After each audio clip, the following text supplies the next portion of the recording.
Hello, this is Stephen Withrow with Webucator.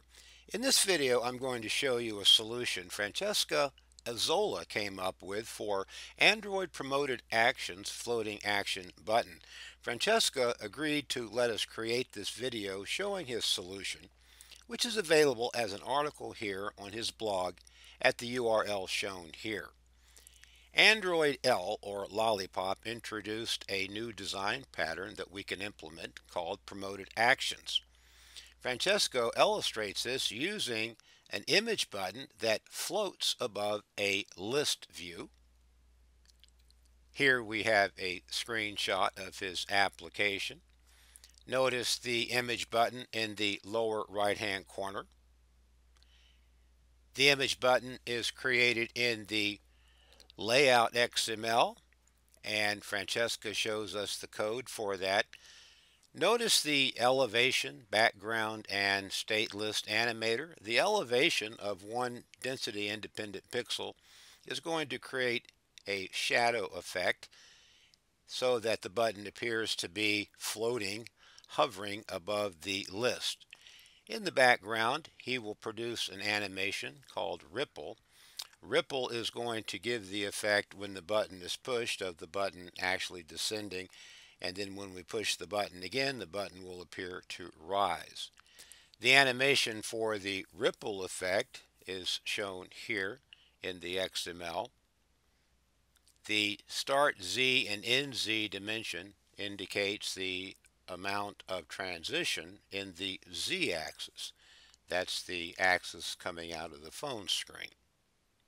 Even if you are not using Android L Lollipop, which by the way is Android 5, you can still avail yourself of the floating action button by writing code. Francesca shows us how to do this in the Java code we see here. He creates a custom FAB class that extends image button. The source code is available at GitHub. The link is provided here on the blog. I have downloaded the code and placed it into Eclipse Luna as an Android project. Here is my Android project called Android FAB. My activity serves as the main activity. Notice that the image button code is commented out. Francesca by default is going to use the XML and leverage the Android Lollipop API to create the button.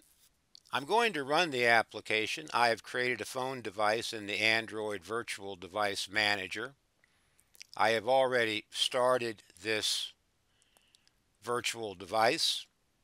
When I run the application will run on this simulator. Here it is. This is Francesco's application in action. We have a list in the background. We can scroll through the list. Notice how the image button floats. It stays in one location, floats above the list of data items. I'm scrolling up and down, but the button stays stationary. The animation provided by the ripple effect can be demonstrated by pressing the button. I'll do that right now. And then releasing the button. That's a nice effect. And we can see the shadow effect behind the button as well. Thanks again to Francesco for the inspiration for this video. Check out his blog at the URL shown here for other articles related to Android Promoted Actions floating action button.